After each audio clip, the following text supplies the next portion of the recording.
안녕하세요. 사연 많은 유튜브 구독자 여러분. 때로는 선의로 내민 손이 내 뒤통수를 치다 못해 비수가 되어 돌아올 때가 있죠. 저는 오늘 잊고 지냈던 친구에게 베푼 선의가 어떻게 제 인생을 송두리째 흔드는 배신으로 돌아왔는지 그 기막힌 이야기를 들려드리려고 합니다. 저는 아동심리센터에서 일을 하며 아이들의 심리 상담과 마음을 들여다보는 일을 하고 있지만 정작 제 주변 사람의 시커먼 속내는 전혀 알아채지 못했었네요. 저는 남편과 함께 평범하지만 행복한 가정을 꾸리고 있다고 믿었던 30대 여자입니다. 결혼한 지는 5년째였고 아이는 없었어요. 저는 아동심리센터에서 일을 하는 심리상담사인데요.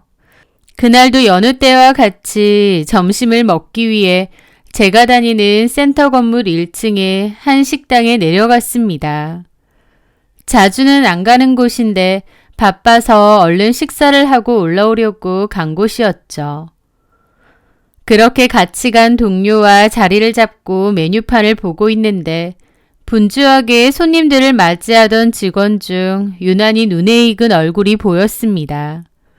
처음엔 스치듯이 봤다가 설마 하는 마음에 다시 한번 자세히 쳐다봤죠. 알고 보니 제 친구더라고요. 제 고등학교 동창이었던 최선미였죠. 선미는 고등학교 시절 저와 꽤나 살갑게 지냈던 친구였습니다. 웃음도 많고 활기찼던 아이였습니다. 그런데 졸업 후 대학교도 좀 멀리 떨어진 곳으로 가게 되면서 자연스레 연락이 좀 뜸해졌습니다. 그러다가 나중에 졸업하고 일하고 또 각자 결혼하고 가정을 꾸리면서 자연스럽게 연락이 끊겼어요. 그런데 이렇게 예상치 못한 곳에서 갑자기 마주치게 된 것이었습니다. 반갑기도 하면서 놀랍기도 하더라고요. 그런데 가만 보니 선미는 예전의 그 생기발랄하던 모습은 온데간데 없고 어딘가 모르게 잔뜩 지치고 그늘진 얼굴을 하고 있었습니다. 저는 반가운 마음에 자리에서 일어나 선미를 불렀죠. 선미야, 최선미 맞지? 나야 지은이. 제 부름에 선미도 저를 돌아보더니 깜짝 놀라더라고요. 어머, 세상에, 지은이? 네가 여긴 어쩐 일이야? 나 여기 밥 먹으러 왔는데 네가 마침 보이더라고. 야, 이게 얼마만이야. 그러게, 너는 정말 하나도 안 변했다. 그동안 잘 지냈지? 선미는 반가워하면서도 어딘가 모르게 주눅든 모습으로 제 손을 잡았습니다. 우리는 짧은 인사를 나눴는데 한창 바쁜 점심시간이었기에 계속 선미를 붙잡아둘 순 없었습니다. 나중에 꼭 다시 만나자는 약속과 함께 서로의 연락처를 교환했죠. 그리고 며칠 뒤 저희는 근처 카페에서 만나 지난 회포를 풀었습니다. 선미는 그동안의 삶이 결코 순탄치 않았다고 눈물을 글썽이며 자신의 이야기를 털어놓기 시작했죠. 지은아, 나 정말 하루하루가 지옥 같았어. 시집살이가 얼마나 혹독했는지 넌 상상도 못할 거야. 우리 시어머니 정말 보통 분이 아니셨거든. 내가 숨쉬는 것조차 마음에 안 드셨나 봐. 사사건건 트집 잡고 구박하는 건 그냥 일상이었고 심지어 어느 날은 나한테 손찌검까지 했다니까? 뭐라고? 때리기까지 했다고? 세상에, 그게 말이 돼? 미친 거 아니야? 너를 왜 때려? 내가 조그만 실수를 좀 했는데 그거 가지고 사람을 때리더라. 뺨까지 맞고 나니 자존감이 무너지는 것 같고 더 이상 이렇게 살 수 없겠다 싶은 거야. 결국 이혼하고 나왔어. 너무 지겨워서 위자료고 재산 분할이고 뭐고 다 필요 없고 그냥 몸만 나온 거지. 애는 없었고? 제 물음에 선미의 얼굴이 좀 어두워지더라고요. 실은 딸 하나 있어. 놓고 나왔지 뭐. 일단 나라도 살아야겠더라고. 그리고 뭐 시어머니가 선녀라고는 껌뻑 죽으니까 어련히 나 대신해서 잘 안 키워줄까 싶고. 아, 그렇구나. 선미는 덤덤하게 말했지만 얼마나 자식이 보고 싶고 마음이 아플까 싶어 안쓰러운 기분이 들었습니다. 도움받을 친정도 마땅치 않았어. 우리 엄마 아빠 엄청 보수적이고 이혼 절대 안 된다는 분들이었거든.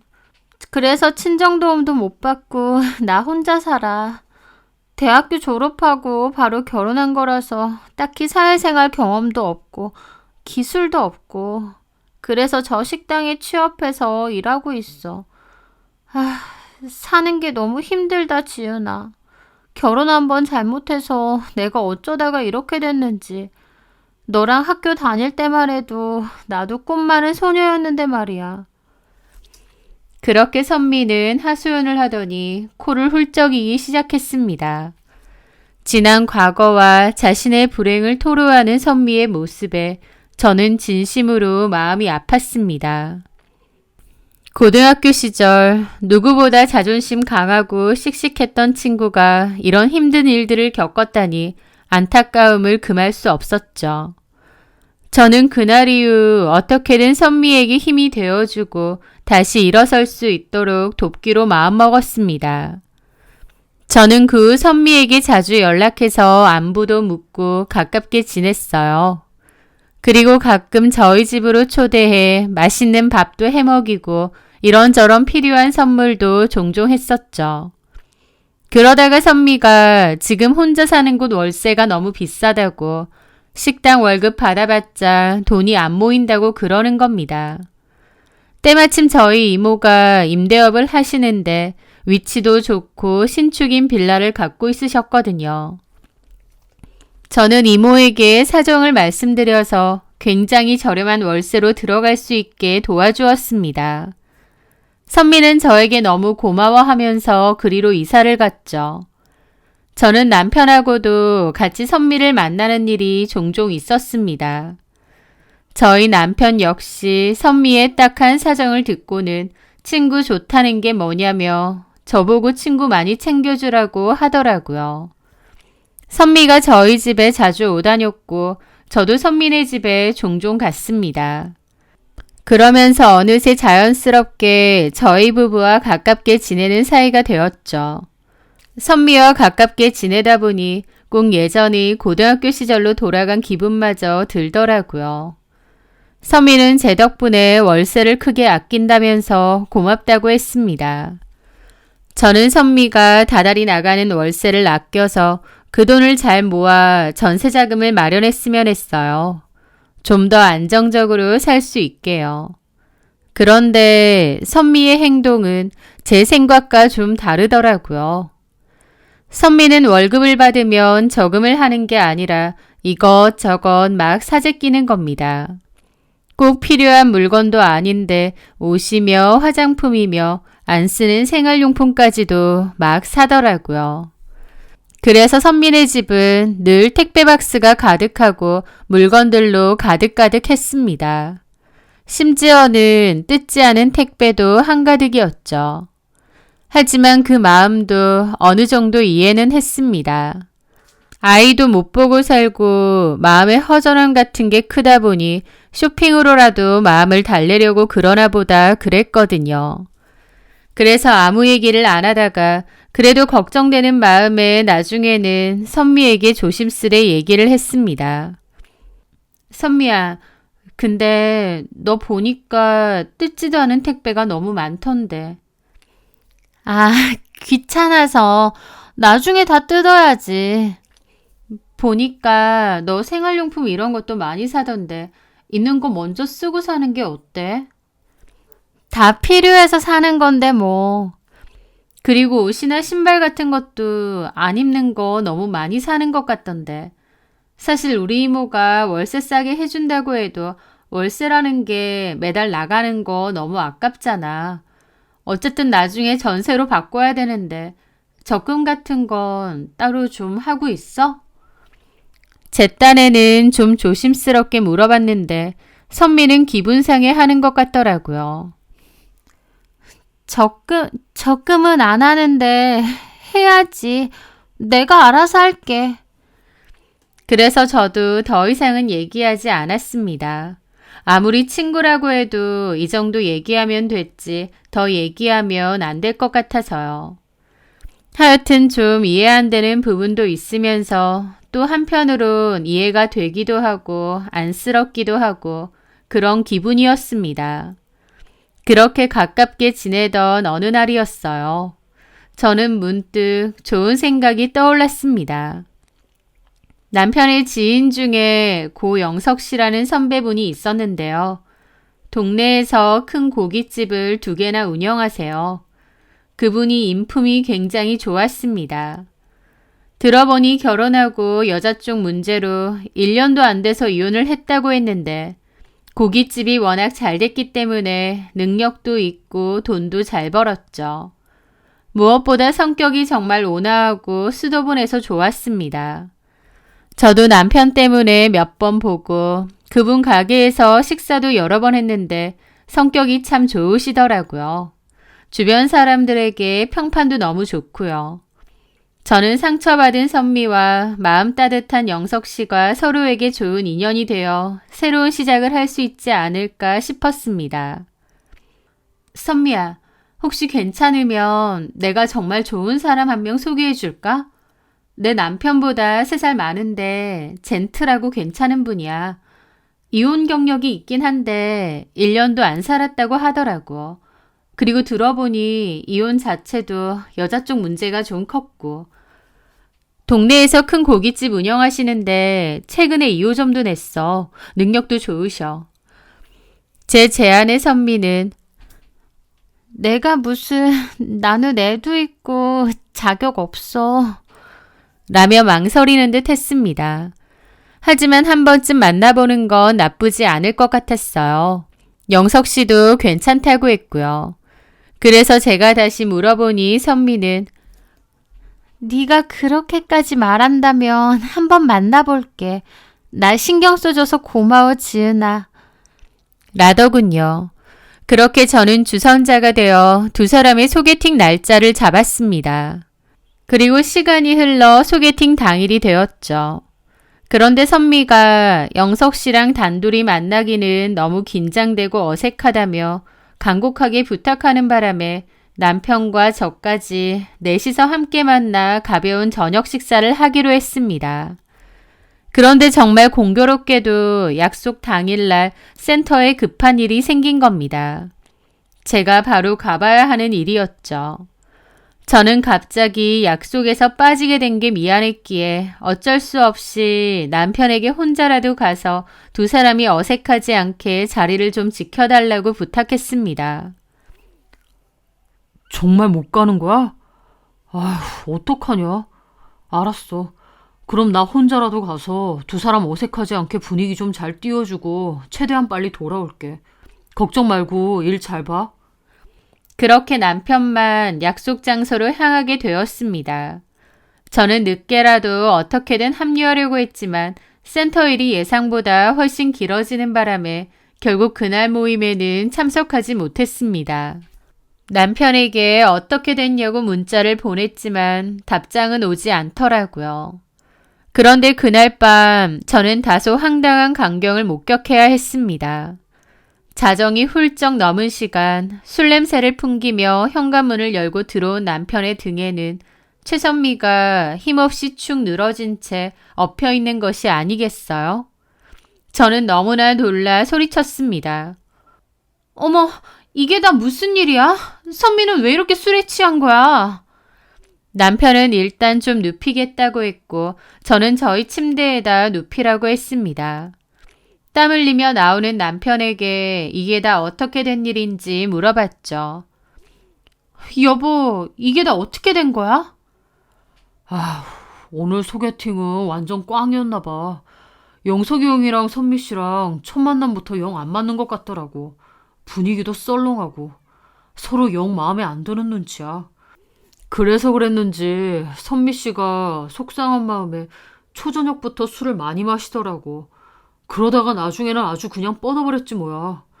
영석이 형은 먼저 갔고 선미 씨 혼자 택시 태워 보낼 수가 없어서 그냥 업고 왔어.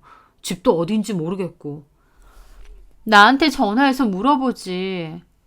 에이, 아무리 그래도 여자 혼자 사는 집인데 내가 선미 씨를 데리고 들어가? 그건 좀 아니지. 가만 생각해보니 남편 말도 맞더라고요. 그렇긴 하네. 여기로 데리고 온 건 잘했어. 남편은 그렇게 한바탕 설명을 하고는 땀을 너무 흘렸다며 좀 씻는다고 하더라고요. 소개팅이 잘 안 됐다니 안타까운 마음이 들었지만 아무리 그래도 제 남편이 선미를 등에 업고 집에 들어온 것은 솔직히 말해서 기분이 영 찜찜하고 불쾌했습니다. 하지만 술에 취해 곤히 잠든 선미를 보니 차마 뭐라고 따져 물을 수도 없는 노릇이었죠. 어쩔 수 없는 상황이기도 했고요. 그렇게 다음날 아침 일어난 선미에게 따뜻한 꿀물을 주었습니다. 선미는 숙취 때문인지 잔뜩 찌푸린 얼굴로 미안해 지은아. 내가 어제 너무 추태를 부렸지. 라며 멋쩍게 고개를 숙이더라고요.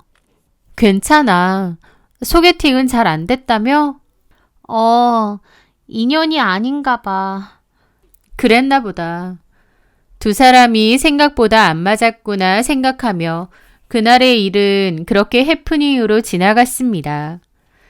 그런데 그 일이 있고 난 후 남편과 선미는 왠지 모르게 서로를 어색하게 대하며 거리를 두는 것처럼 보이더라고요.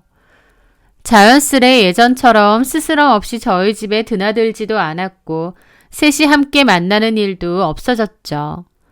저는 남편이 그날 밤의 일 때문에 괜한 오해를 사지 않기 위해 선미와 의식적으로 거리를 두며 적절하게 처신하는 것이라고 생각했습니다. 그리고 오히려 그런 남편의 태도에 안심하며 제 찜찜했던 기분도 털어버리려 애썼죠. 하지만 그 모든 것이 제 눈을 속이기 위한 그들의 치밀하고도 역겨운 연극이었다는 것을 깨닫는 데는 그리 오랜 시간이 걸리지 않았습니다. 어느 맑고 화창한 주말 아침이었습니다. 남편이 오랜만에 고등학교 동창들과 함께 북한산으로 등산을 간다며 아침 일찍부터 부산을 떨며 집을 나섰습니다. 남편은 한 번씩 친구들과 낚시나 등산, 축구를 가곤 했거든요. 남편은 등산복을 쫙 빼입고 등산할 끈을 고쳐매고 커다란 배낭까지 매더라고요. 친구들이랑 오랜만에 회포 좀 풀고 올게. 저녁 늦게 들어올 테니 기다리지 마. 현관문을 나서는 그의 뒷모습은 너무나 자연스러웠습니다. 그런데 남편이 집을 나가고 얼마 지나지 않아 저는 거실 식탁 위에 놓인 작은 선물 꾸러미 하나를 발견했습니다. 같이 등산을 간다는 남편의 친구 하나가 얼마 전 등남을 했다기에 제가 아기 옷을 하나 사놨거든요. 꼭 들고 가라고 했는데 남편이 고스란히 놓고 간 거죠. 저는 내가 꼭 챙겨가렸는데 이걸 놓고 갔네 생각하며 그 선물을 챙겨 나갔습니다. 아직 남편이 출발하지 않았을 거라 생각하고요. 1층의 아파트 야외주차장으로 허겁지겁 내려갔는데 다행히 아직 출발하지 않은 남편의 차가 눈에 들어왔습니다. 저는 다급한 마음으로 여보 하고 부르려던 순간 그대로 얼어붙고 말았습니다. 왜냐면 남편의 차 조수석에 누군가 앉아 있었거든요. 남편은 등산로 입구에서 친구들과 만난다고 했는데 조수석엔 이미 누군가 타고 있었습니다. 그것도 여자가요. 남편은 환하게 웃으며 조수석에 탄 사람과 무언가 즐겁게 이야기를 나누고 있었죠. 그리고 그 여자는 다름 아닌 제 친구 최선미였습니다. 순간 심장이 쿵 하고 바닥까지 내려앉는 것 같았습니다. 머리가 띵하고 손발이 얼음장처럼 차가워지더라고요. 친구들이랑 등산 간다던 사람이 왜 최선미와 함께 있는 걸까? 그것도 아침 일찍부터 저렇게 다정한 모습으로. 수만 가지 의심과 불길한 예감이 한꺼번에 저를 덮쳐왔습니다. 저는 떨리는 손으로 바로 남편에게 전화를 걸었습니다. 하지만 신호음만 갈 뿐 남편은 전화를 받지 않더라고요. 저는 멀리서 남편을 지켜봤는데 남편은 전화가 오는지도 모르는지 선미와 무슨 대화를 나누다가 차를 출발시켰습니다. 저는 전화를 끊고 이번에는 선미에게 전화를 걸었죠. 신호가 가고 잠시 후 아무렇지도 않은 척 태어난 목소리의 선미가 전화를 받았습니다. 지은아. 너 지금 어디야? 뭐 하고 있어? 나? 지금? 우리 딸 만나러 시댁 가는 길인데 왜? 무슨 일 있어? 라면서 뻔뻔하게 거짓말을 하는 겁니다. 딸 만나러 간다고? 면접 교섭날이라서. 뭐 타고? 뭐기 버스 타고 가지. 근데 왜 그래? 저는 당장이라도 따지려다가 일단 알겠다고 했습니다. 제 말에 선미는 하는 짧은 대답 소리만 내뱉고는 황급히 전화를 끊어버리더라고요. 저는 그 자리에 망연자실 서 있을 수밖에 없었습니다. 그날 내내 남편과 선미에 대해서 생각하게 되었습니다. 두 사람이 도대체 언제부터? 그런데 아무리 생각할수록 그 소개팅 날 남편이 선미를 업고 온 게 걸리더라고요. 그래서 고민 끝에 저는 남편의 선배이자 그날 소개팅 상대였던 영석 씨에게 전화를 걸었습니다. 안녕하세요, 영석 씨. 재수 씨 안녕하세요. 바쁘신데 전화 건 거 아니죠? 뭐 여쭤볼 게 있어서요. 예, 뭔데요? 얼마 전에 제 친구랑 소개팅 하셨잖아요. 예. 영석 씨는 소개팅이라는 말에 별로 반응이 좋지 않더라고요. 그날 잘 안 됐다고 하더니 분위기가 많이 별로였나 보다 싶었죠. 그날 별일 있었나요, 혹시? 무슨 별일이요? 친구가 그날 속상해서 술을 좀 많이 마셨다고 하던데. 속상해요? 그 친구분이요? 왜요? 두 분이서 잘 안 돼서 그런 거 아닌가요? 그 말에 영석 씨는 좀 황당해 하더라고요. 글쎄요. 그 친구분은 별로 속상해 보이지 않고 기분 좋아 보이시던데. 저 그냥 없던 일로 하고 지나가려고 했는데 전화 주셨으니까 일단 말씀드릴게요. 솔직히 친구분이요. 최선미 씨.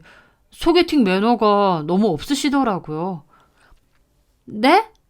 노골적으로 저보고 나이보다 많아 보인다고 하고 키도 작아 보인다고 하질 않나. 하여튼 제가 마음에 안 드는 티를 너무 내는 겁니다.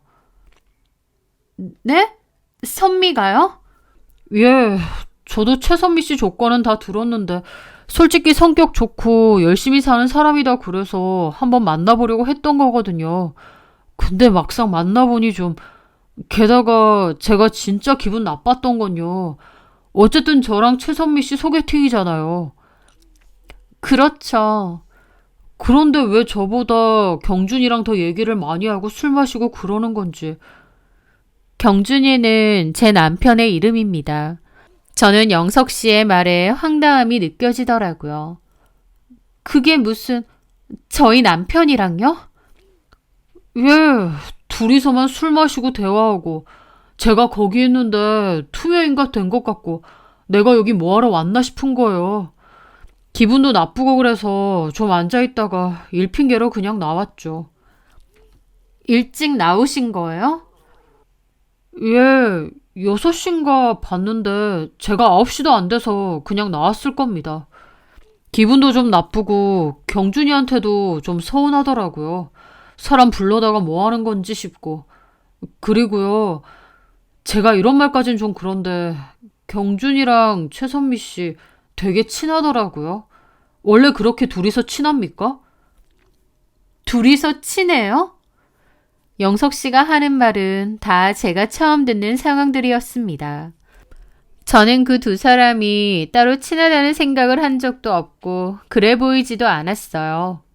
게다가 영석 씨는 9시도 안 돼서 그 자리에서 나왔다뇨. 영석 씨가 나올 때 선미는 별로 취하지도 않았다고 하고요.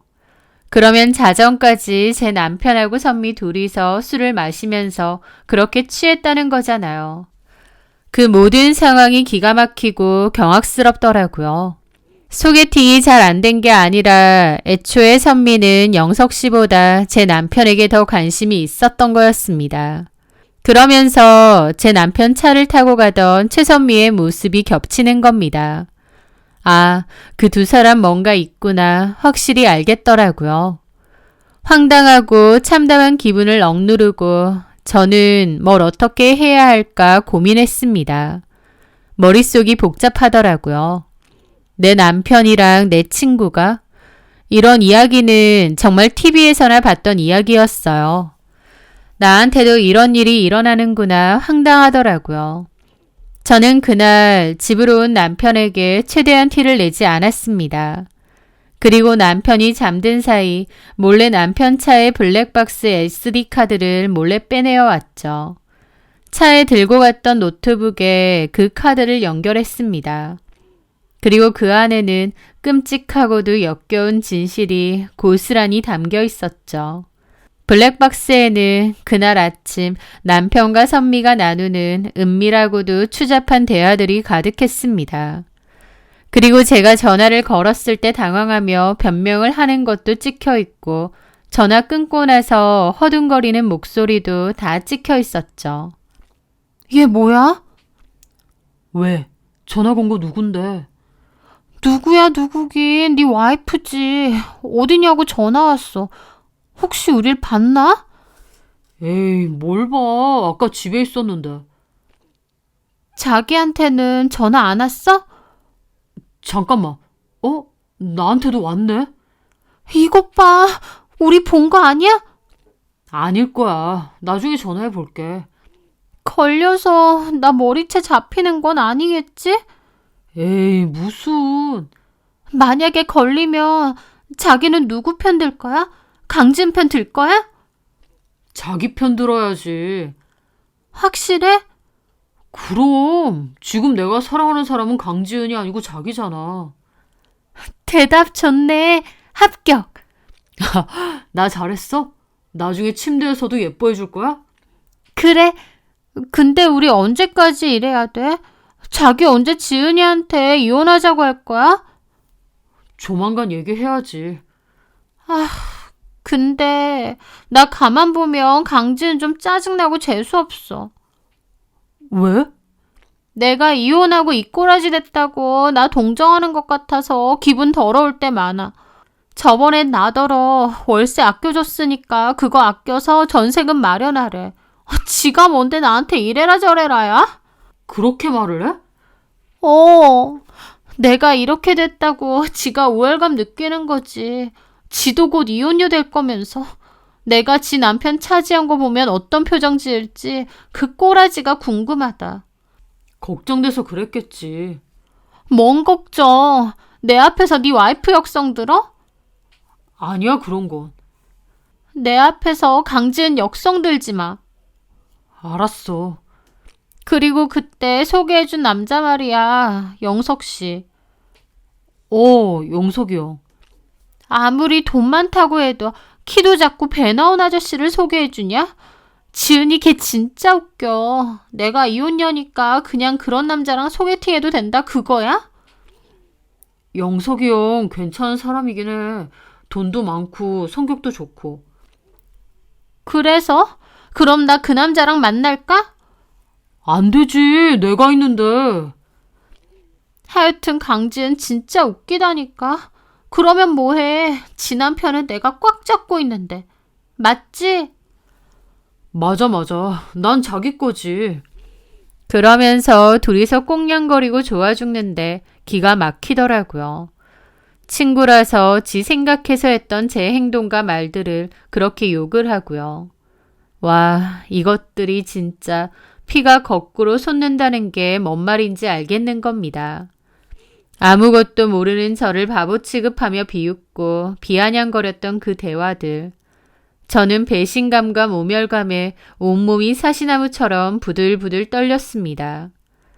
남편과 최선미가 제 등 뒤에 이렇게 시커멓고 날카로운 칼을 꽂을 줄은 몰랐습니다. 저는 그 자리에서 당장이라도 모든 것을 뒤엎고 그 두 인간을 갈기갈기 찢어버리고 싶었어요. 하지만 간신히 이성을 붙잡고 이를 악물었습니다. 그리고 차갑게, 아주 차갑게 복수를 계획했죠. 저는 그 이후로도 일단 아무것도 모르는 척 평소와 다름없이 남편을 대하며 지옥 같은 2주라는 시간을 버텼습니다. 그동안 남편 몰래 변호사를 만나 이혼 및 상간 소송에 대한 상담을 받았고 두 소송을 준비하며 증거를 더 모았죠. 아니나 다를까 남편은 며칠 뒤 제게 아주 중요한 지방 출장을 이틀 정도 다녀와야 한다며 능청스럽게 거짓말을 하더군요. 저는 그의 거짓말을 훤히 꿰뚫어보고 있으면서도 세상에서 가장 순진하고 남편을 믿는 아내인 척 연기하며 고개를 끄덕이면서 잘 다녀오라고 했습니다. 여행 가방을 싸며 휘파람까지 불어대는 그의 들뜬 뒷모습을 보며 저는 속으로 서늘한 칼날을 갈고 있었습니다. 그리고 마침내 남편이 출장이라는 달콤한 이름의 밀월 여행을 떠난 바로 그날 저의 차가운 복수가 시작되었습니다. 그날 저는 망설임 없이 남편의 회사 팩스로 그동안 피눈물을 흘리며 모아온 모든 증거 자료 일부와 함께 남편 박경준과 최선미의 추억한 불륜 사실을 아주 상세하고도 적나라하게 폭로하는 글을 올렸습니다. 그리고 동시에 남편과 최선미에게는 상간녀 위자료 청구 소송 소장도 보냈죠. 아마도 여행지에서 서로의 사랑을 확인하며 달콤한 시간을 보내고 있었을 그 두 사람에게도 그 소식이 전해졌을 겁니다.